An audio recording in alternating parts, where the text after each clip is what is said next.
Black Beauty, by Wright Sewell. Chapter 29, Cockneys. Then there is the steam engine style of driving. These drivers were mostly people from towns, who never had a horse of their own, and generally traveled by rail. They always seemed to think that a horse was something like a steam engine, only smaller. At any rate, they think that if only they pay for it, a horse is bound to go just as far, and just as fast, and with just as heavy a load as they please. And be the roads heavy and muddy, or dry and good, be they stony or smooth, uphill or downhill, it is all the same. Fun, fun, fun. One must go at the same pace, with no relief and no consideration. These people never think of getting out to walk up a steep hill. Oh, no, they have paid to ride, and ride they will. The horse, oh, he's used to it. What were horses made for, if not to drag people uphill? Walk, a good joke indeed, and so the whip is plied and the rein is chucked, and often a rough scolding voice cries out, "Go along, you lazy beast."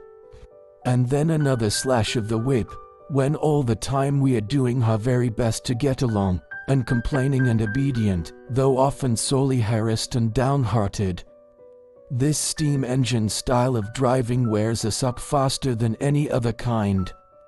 I would far rather go 20 miles with a good considerate driver, than I would go 10 with some of these. It would take less out of me.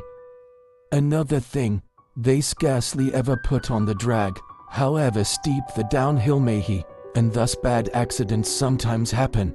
Or if they do put it on, they often forget to take it off at the bottom of the hill, and more than once, I have had to pull halfway up the next hill, with one of the wheels lodged fast in the drag shoe, before my driver chose to think about it, and that is a terrible strain on a horse.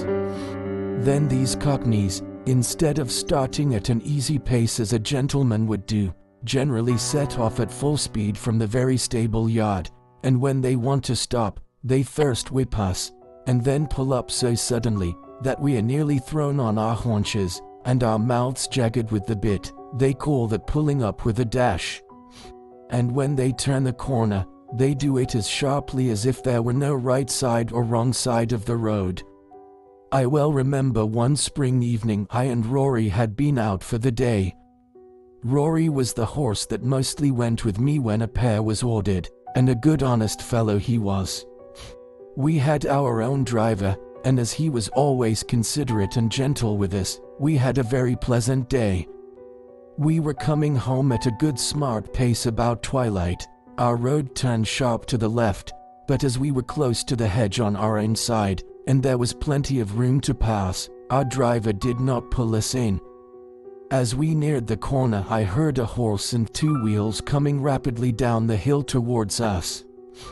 The hedge was high and I could see nothing, but the next moment we were upon each other. Happily for me, I was on the side next the hedge. Rory was on the right side of the pole, and had not even a shaft to protect him. The man he was driving was making straight for the corner, and when he came in sight of us, he had no time to pull over to his own side. The whole shock came upon Rory. The gig shaft ran right into the chest, making him stagger back with a cry that I shall never forget. The other horse was thrown upon his haunches, and one shaft broken. It turned out that it was a horse from our own stables, with the high-wheeled gig that the young men were so fond of. The driver was one of those random, ignorant fellows who don't even know which is their own side of the road, or if they know, don't care. And there was poor Rory with his flesh torn open and bleeding, and the blood streaming down. They said if it had been a little more to one side, it would have killed him, and a good thing for him, poor fellow, if it had. As it was a long time before the wound healed, and then he was sold for coal carting, and what that is, up and down those steep hills, only horses know. Some of the sights I saw there, where a horse had to come downhill with a heavily loaded two-wheel cart behind him, on which no drag could be placed, make me sad even now to think of.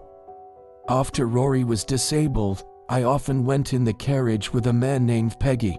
He stood in the next stall to mine. She was a strong, well-made animal, of a bright dun color, beautifully dappled, and with a dark brown mane and tail. There was no high breeding about her, but she was very pretty, and remarkably sweet-tempered and willing. Still there was an anxious look about her eye, by which I knew that she had some trouble. The first time we went out together I thought she had a very odd pace. She seemed to go partly a trot, partly a canter, 3 or 4 paces, and then a little jump forward. It was very unpleasant for any horse who pulled with her, and made me quite fidgety. When we got home, I asked her what made her go in that odd, awkward way. "Ah," she said in a troubled manner, "I know my pace is a very bad, but what can I do? It really is not my fault, it is just because my legs are so short.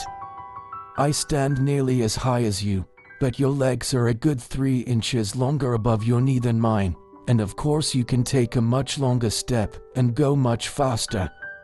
You see, I did not make myself. I wish I could have done so. I would have had long legs then. All my troubles come from my short legs," said Peggy, in a desponding tone. "But how is it," I said, "when you are so strong and good-tempered and willing?" "Why, you see," said she, "men will go so fast, and if one can't keep up to other horses, it is nothing but whip, whip, whip, all the time. And sir, I have had to keep up as I could, and have got into this ugly shuffling pace. It was not always so. When I lived with my first master I always went a good regular trot, but then he was not in such a hurry. He was a young clergyman in the country, and a good kind master he was. He had 2 churches a good way apart, and a great deal of work, but he never scolded or whipped me for not going faster. He was very fond of me. I only wish I was with him now, but he had to leave and go to a large town, and then I was sold to a farmer. Some farmers, you know, are capital masters, but I think this one was a low sort of man. He cared nothing about good horses, or good driving, he only cared for going fast. I went as fast as I could, but that would not do, and he was always whipping, so I got into this way of making a spring forward to keep up. On market nights he used to stay very late at the inn, and then drive home at a gallop. One dark night he was galloping home as usual, when all on a sudden the wheel came against some great heavy thing in the road, and turned the gig over in a minute. He was thrown out and his arm broken, and some of his ribs, I think. At any rate, it was the end of my living with him, and I was not sorry. But you see, it will be the same everywhere for me, if men must go so fast. I wish my legs were longer. For Peggy, I was very sorry for her, and I could not comfort her, for I knew how hard it was upon slow-paced horses to be put with fast ones. All the whipping comes to their share, and they can't help it. She was often used in the phaeton, and was very much liked by some of the ladies, because she was so gentle, and some time after this she was sold to 2 ladies who drove themselves, and wanted a safe good horse. I met her several times out in the country, going a good steady pace, and looking as gay and contented as a horse could be. I was very glad to see her, for she deserved a good place.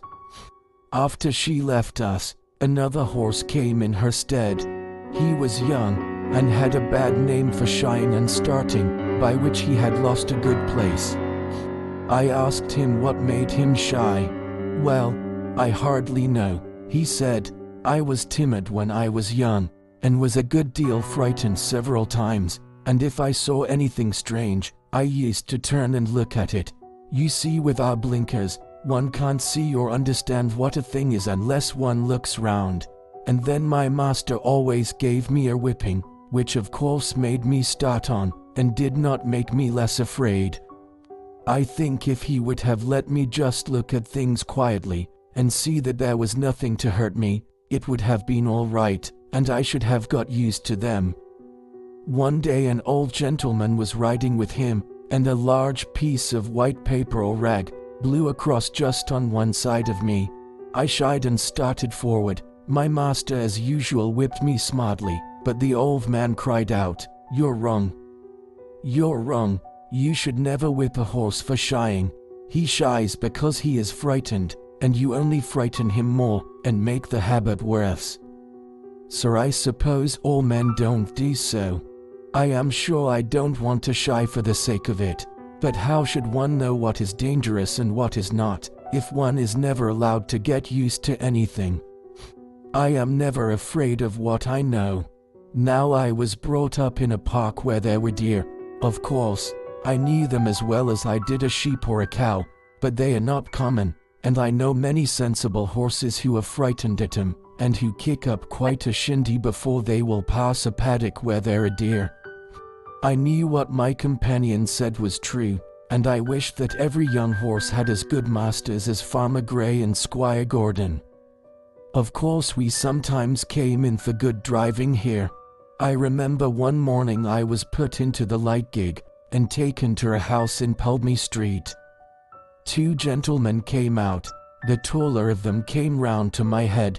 He looked to the bit and bridle, and just shifted the collar with his hand to see if it fitted comfortably.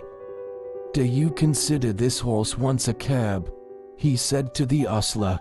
"Well," said the man, "I should say he would go just as well without. He has an uncommon good mouth, and though he has a fine spirit, he has no vice, but we generally find people like the curb." "I don't like it," said the gentleman. "Be so good as to take it off, and put the rein in at the cheek. An easy mouth is a great thing on a long journey, is it not, old fellow?" he said, patting my neck. Then he took the reins, and they both got up. I can remember now how quietly he turned me round, and then with a light feel of the rein, and drawing the whip gently across my back, we were off. I arched my neck and set off at my best pace. I found I had someone behind me who knew how a good horse ought to be driven. It seemed like old times again, and made me feel quite gay. This gentleman took a great liking to me, and after trying me several times with the saddle, he prevailed upon my master to sell me to a friend of his who wanted a safe, pleasant horse for riding. And so it came to pass that in the summer I was sold to Mr. Larry.